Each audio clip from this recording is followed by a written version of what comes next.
Good morning, everyone. My name is Nicolette Chasse, and I am a member of the Enrichment Music Committee. I will be your worship associate today. My pronouns are she and they. If you are new and not familiar with the building, please do not hesitate to reach out to one of our greeters, and they would be happy to tell you a little bit about the history of the sanctuary that we are in. Welcome to our weekend service at the First Parish Plymouth congregation. The theme for our service today is walking together. The first part of our service is recorded. Following the benediction, the recording will end. Then we will go into our candle section. This section is not recorded. This service, as are all of our services, will be posted on our Facebook page and on our YouTube channel. Our service today is presented by our Reverend Art Lavoie. Our technical director today is Linda Harding, and today's live music will be performed by Emily Browder Melville. Coffee hour is going to be in two parts.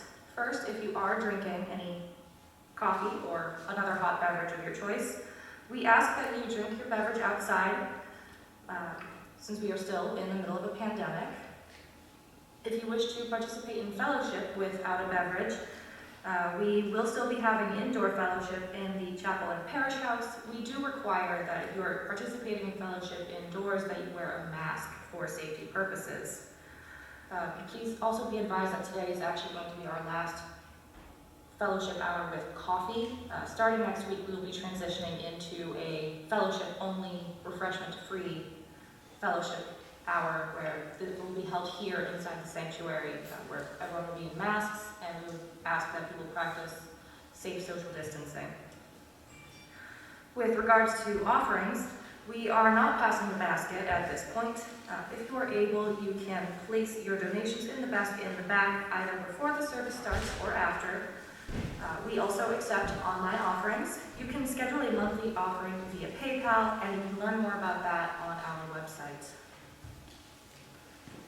Whoever you are, whomever you love, whatever you believe, wherever you are on your journey, let us walk together this hour. Our call to worship today is by Lisa Ward. A covenant leaves room for chance and change. It claims, I will abide with you in this common endeavor, be present as best as I can in our becoming. A creed creates a static truth, something that does not incorporate new insights and realities. A covenant is a dance of co-creation, keeping in step with one another in the flow of our lives. A creed creates an us and a them. A covenant invites relationship.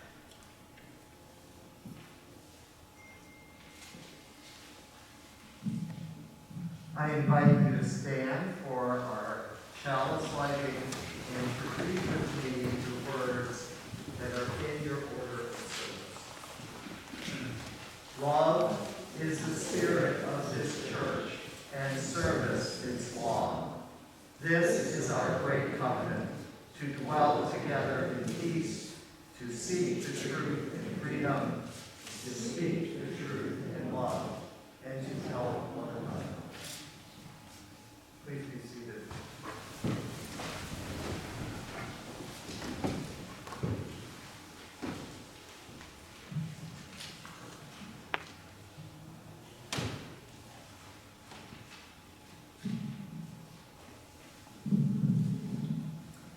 I have a story today called Radical Inclusion.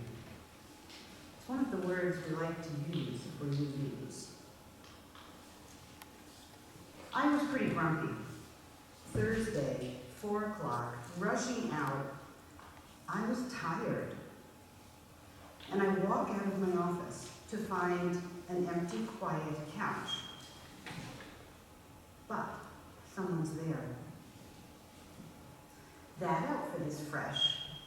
The words hit my ears. I stopped. What? Fresh? The outfit is fresh? Oh, yes.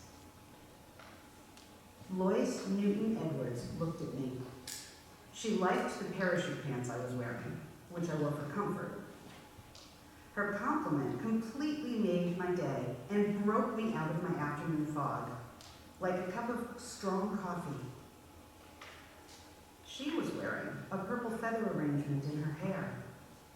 She looked warm and had a kind yet imposing demeanor. Lois said her birthday was yesterday. She had turned 71 years old. I sat down, took out my trusty recorder, and asked her to share her story with me. I'm a rebel, and I like to do things that are uncomfortable, she said. I'm a social justice activist. That's my passion. That's what I do in life. She said her true passion was speaking out for the oppressed, for people who don't have anyone to speak out for them. I think it's wonderful to help in undeveloped countries and underdeveloped countries, not to go in and say, this is the way we do it, let me help you. But to go in and say, how can we help you? I love to work around radical justice because right now seems to be one of the major problems in the U.S. We have to learn how to get along. I do really feel encouraged. This denomination is one that I see really making a difference to be radically inclusive, and I love it. Lois told me about her journey to Unitarian Universalism. I've only been in this denomination about 3 years, but I love it. It makes me happy to say I'm a Unitarian Universalist. That story feels good, doesn't it? You feel proud and smile. Now I have another story for you. There is a woman named Rosemary Bray McNabb. She is a black minister and the president of Star King School of Ministry. She told me a story a long time ago that I have never forgotten. She told me a story about a church in New England who was practicing radical inclusiveness. And they had welcomers out there every single day to greet people. And one day this family comes. They had just moved up from Virginia. They had taken the time to get their daughters dressed nicely for church. The husband wore a jacket. They walked in, and they met someone with a big smile on her face. They were so excited. And then that woman turned to them and said, "Oh, you don't have to dress up to come here. We wear jeans, we wear sweatshirts, you can wear anything, you don't have to take time." That welcomer thought she was being inclusive. That family never came back. They had created what their image of the day was and come to church. And they were told they were wrong with the best intentions in the world. Marta Valentin is a female Latina minister. She's the professional development director in ministry and faith development for our staff in the DUA. She says, "It's time to throw out our exceptional identity and humble ourselves. We've always done good in the world. It's in our DNA. The question is, are we really doing better for our own people? Because the world includes our people in our faith, many of whom have been microaggressions right out the door. Can we hold our good stories and our bad stories together? Can we own our good stories and our bad stories together? And can we grow?" And now I'll take the children on the journey of learning and discovery. This little light of mine, I'm gonna let it shine. This little light of mine, I'm gonna let it shine. This little light of mine, I'm gonna let it shine. Let it shine, let it shine, let it shine.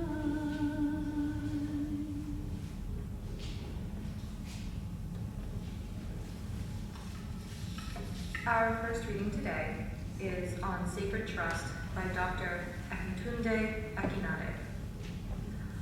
The concept of covenant runs through biblical traditions like a crimson thread. It is a concept that is often described as the basis of communal relations. It offers a way to respond and relate to the ultimate reality, or God. The Covenant Code in Exodus provides the basis for understanding Old Testament ethics. It emphasizes the right of individuals to life, to wholeness, and to the ownership of property. It also underscores the need to protect marginalized people in the community: slaves, women, orphans, and the poor. In fact, the Covenant Code offers an egalitarian perspective that protects individuals and the society. It boldly levels all distinctions between classes of people. It is an affirmation of mutual concerns and the common welfare. Yet, this sacred code rests on both condition and promise. If the people are obedient to God and keep the covenant, they shall be richly blessed. This covenant code has tremendous implication for the liberation of the oppressed, communal wholeness, and it is filled with prophetic poignancy. The Covenant Code highlights the concepts of responsible faithfulness, abiding trust, and the reciprocity of responsibilities and duties. For our second reading today, I invite you all to recite it along with me. It will be the Unitarian Universalist Principles, and there is an excerpt of all 7 of them in today's order of service. I do invite you to read along with me. We, the members, congregations of the Unitarian Universalist Association, covenant to affirm and promote the inherent worth and dignity of every person, justice, equity, and compassion in human relations, acceptance of one another, and encouragement to spiritual growth in our congregations, a free and responsible search for truth and meaning, the right of conscience, and the use of the democratic process within our congregations and in society at large, the goal of world community with peace, liberty, and justice for all, respect for the interdependent web of all existence of which we are a part.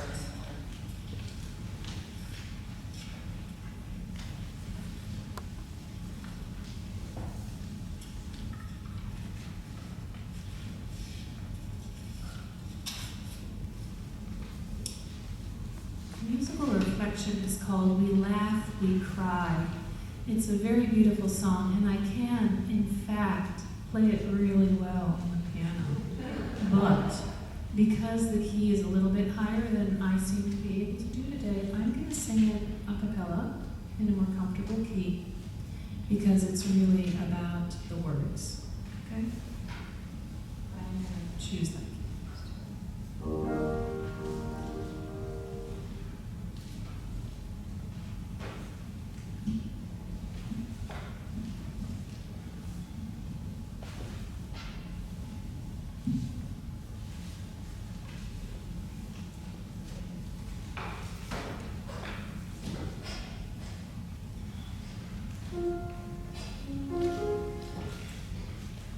We laugh, we cry, we live, we die, we dance, we sing our song. We need to feel there's something here to which we can belong. We need to feel the freedom just to have some time alone. But most of all, we need close friends we can call our very own. And we believe in life and in the strength of love. And we have found a need to be together.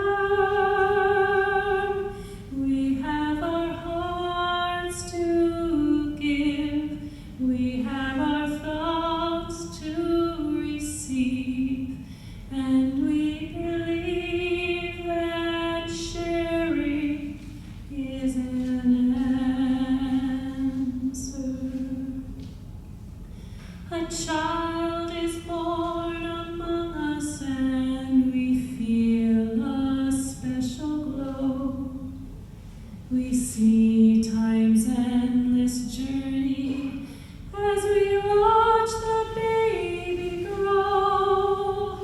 We thrill to hear imagination freely running wild.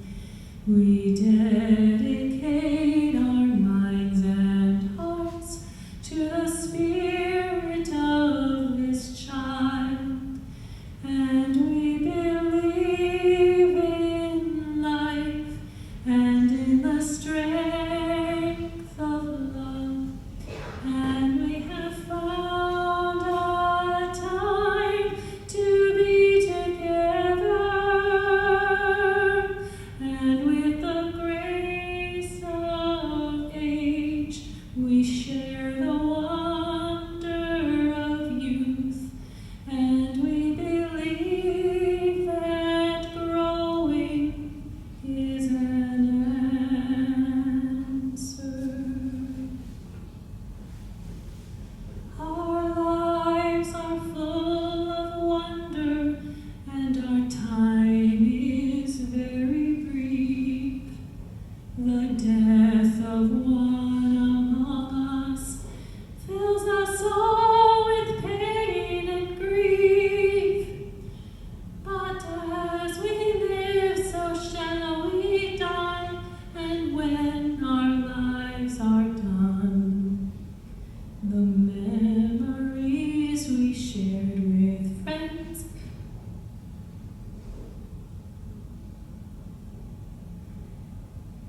they will linger on, and we believe in life and in the strength of love, and we have found a place to be together. We have the right to grow. We have the gift to believe that peace within our living is an answer. We seek elusive answers to the questions of this life. We seek to put an end to all the waste of human strife.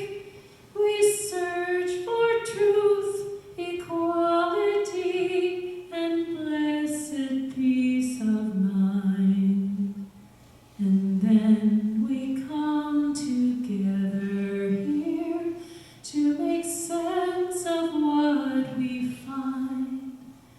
And we believe in life and in the strength of love, and we have found a joy being together,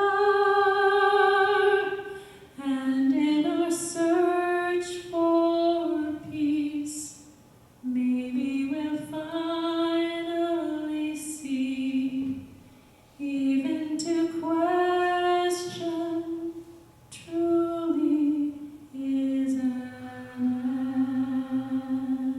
answer.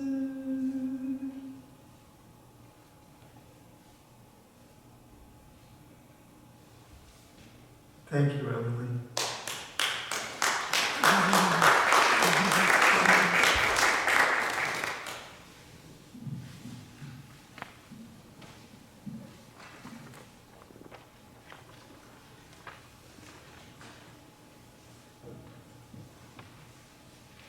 It was a dark, cold winter night.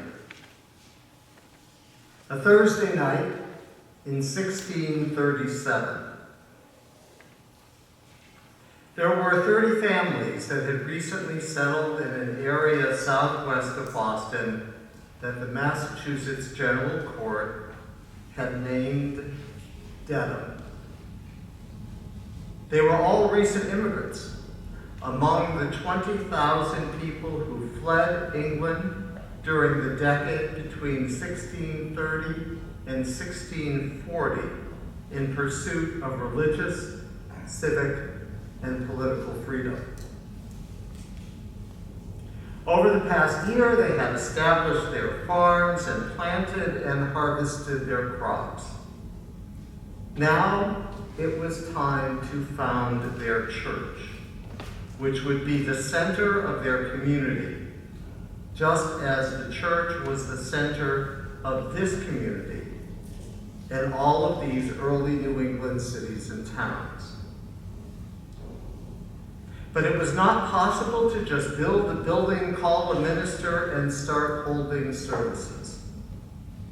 All these early Puritan and Pilgrim separatist churches were free and independent churches, as we are today, organized as communities by their covenant. Groups of people freely choosing to join together under certain principles. And this group of people that settled in Dedham realized that they did not know each other well enough. They could not covenant together as a church community without knowing who they were and what were the deepest loyalties that commanded their hearts and souls. So they gathered, rotating among their different homes every Thursday evening for nearly a year. In their words, lovingly to discourse and consult together and prepare for spiritual communion in a church society that we might be further acquainted with the spiritual tempers and gifts of one another. They would always decide before leaving each meeting which question would be discussed the next week, so that they would have time to reflect on the issue at hand. The person hosting the meeting was always given the opportunity to speak first. Everyone spoke out of their own understanding and doubt, and arguing was not tolerated. The questions they discussed were not what we today might consider to be religious questions or questions of belief. Their meetings began with discussions about what it means to be a community. In their words again, for the subject of these disputes or conferences in diverse meetings at first were spent about questions pertaining to the just, peaceable, and comfortable proceedings in civil society. This historic record that we have from Dedham gives us a treasure trove of information about the lives of our spiritual forebears. Our early Pilgrim and Puritan ancestors understood, often better than we do today, that a free church and a free society needs to be one that is organized not around a creed or a collection of shared beliefs, but around a covenant, the set of values and principles that define their relationships that people have with each other. Our covenant, any covenant, is a sacred promise or commitment. It is the foundational element for all relationships with the individual and his or her God or highest ideals, and between individuals, as in a marriage or committed relationship. Covenants also operate between the individual and the community and among different communities. In the three Abrahamic religious traditions, Judaism, Christianity, and Islam, all relationships begin with God and among people are built around covenant. God makes covenants with Adam and Eve, Noah, Abraham, Moses, Jesus, Muhammad, and all of the prophets, leaders, and teachers. In each of these covenants, God promises certain gifts, power, protection, and or authority to those who enter into the covenant. Those who make the covenant are also bound to act according to the covenant's provisions. Whatever our theology, the important thing to remember is that covenant does not begin with us. Covenant begins with a spiritual force outside of ourselves, which many know as God. Or to phrase it another way, covenant begins with our experience of being loved. And it proceeds from our call to love in return. Our covenant making is our response to love as we have known it. Love that is both divine and human. Love that is within us and also transcends our deepest imaginings. Covenant, then, is our commitment to live our lives in a way that mirrors the depths of love that we have experienced. Covenants can be formally written, as in the case in Devon, or covenants can be implied, as in what we might expect in civil society.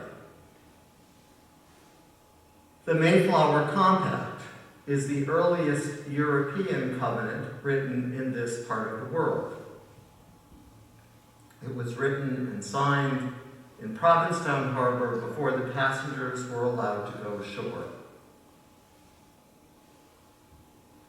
I haven't yet found too much about the history of covenants in this church, but one very interesting thing is that the 1606 covenant from this church's founding in Scrooby, England, is chiseled onto one of the stone walls downstairs.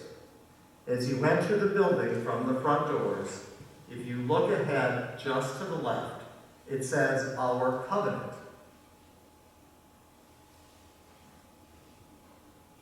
Covenants were so important to our religious ancestors that, at least in this case, they were literally written in stone. Many of the New England covenants contain the phrase walking together or walking in mutual love and respect one toward another. The covenant downstairs reads, "We do promise and bind ourselves to walk in all our ways according to ye rule of ye gospel." Let's think for a moment. What does that image of people walking or walking together say to you? The first thing that comes to my mind about people walking, as in your covenant downstairs, or walking in mutual respect and love one toward another, as in the Dedham covenant, implies movement forward. You're not standing still, perhaps stuck or mired in a problem or a structure or a theology that limits your growth. You are on a journey together, moving and growing, weaving the fabric of your lives with those you meet in this community. You are enriched by your encounters with each other, and the community grows stronger and more secure. Another image that I get of people walking together implies a mutuality.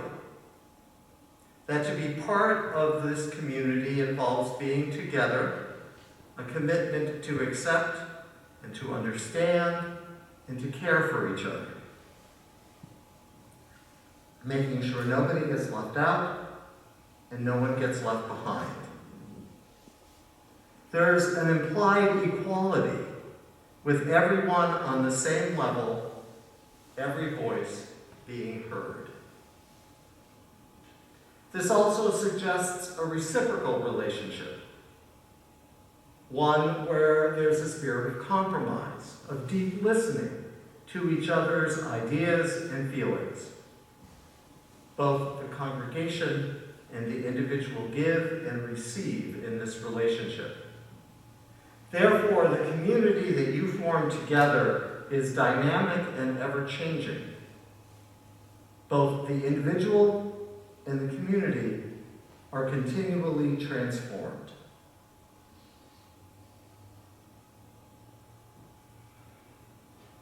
When two people are together in a marriage or committed relationship, neither one gets their way all the time. We know that. The same applies in a family and in a church community, such as this one. No one gets to dictate what everyone else is supposed to think or do, and we have to make sure that every voice is heard. One covenant that we use today is the one that we said when we light the chalice every Sunday. Love is the spirit of this church, and service its law. This is our great covenant, to dwell together in peace, to seek the truth in freedom, to speak the truth in love, and to help one another. Many of our congregations use some version of this covenant, and there are a couple of different ones in the back of our hymnal. I'm really curious about this one that you use and how it was created, because it is different from any of the ones I've ever seen or heard before. It's clear to me that there was some kind of a deliberative process used to shift and alter some of the language from one of the covenants that's written in our hymnal.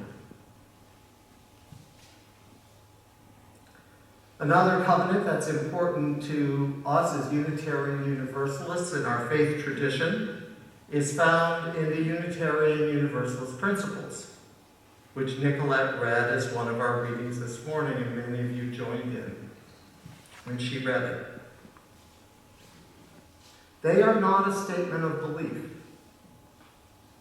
like the creeds that are central to most Christian churches. They are a set of promises you make with each other about what is most important in the life of this community and in our denomination.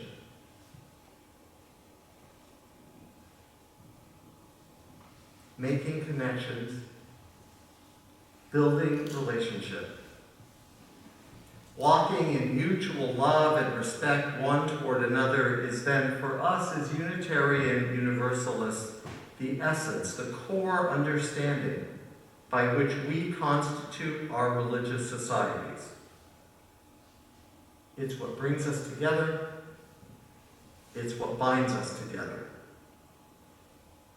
And it is often in our relationships with each other that we find a path to the sacred, a path for truth and meaning, a path back to whatever is our understanding of God, where the covenant begins.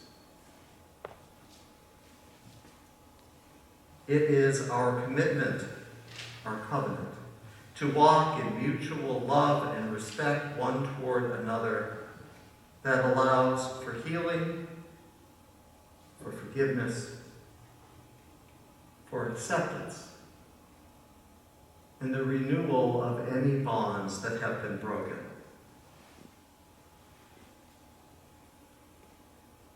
And so we make promises, reach for higher ideals, strive to be better, because the importance of being in community, the value of being loved, far outweighs anything else we might experience. It will soon be time for this congregation to write a new covenant, one for this moment in your history. The transition team and I will direct that process. We've been delayed by COVID from dealing with some of these transitional issues, and we'll pick them up again as soon as that makes sense. I'd like to close this morning with the words of the Reverend Janet Bush. Janet did her ministerial internship with me in Dorchester and is currently the UU minister in my home congregation in Northampton, Massachusetts. She writes, "Here we have a chance to share with others our hopes and fears and our best and sometimes not so best selves. A chance to grow, to serve, and to be served. Here we join in communion and community with those present today and those who have come before us. For me, church is a strange and wonderful experiment in shared responsibility for each other and our wider world.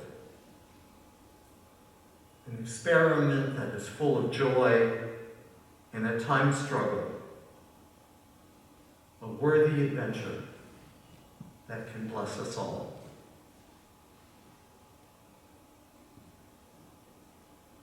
Our connections with each other are something that we can all be grateful for as we approach this holiday week. Amen. And blessed be.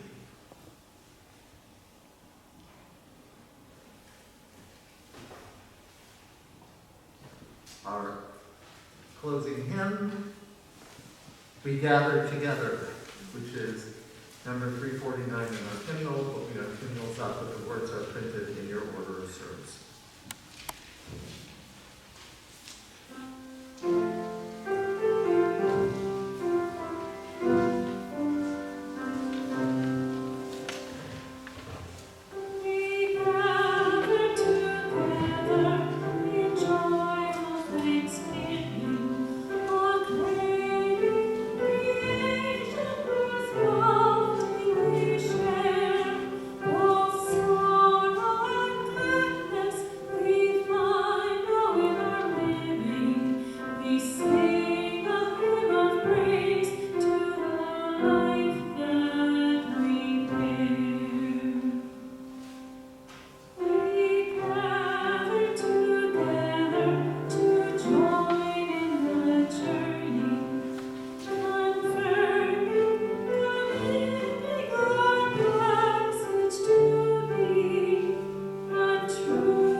Our benediction this morning comes from the words of the Reverend Carolyn Brown.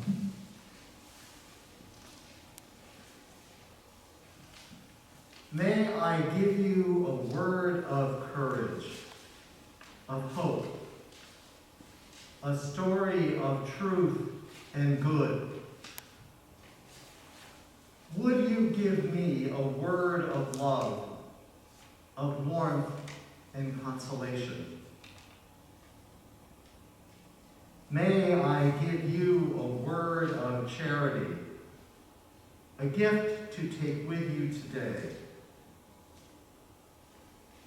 Would you give me a word of challenge to bring me out of my complacency?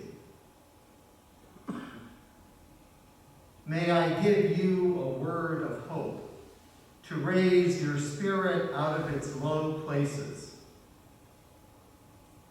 Would you give me a word of faith to carry me through to the end?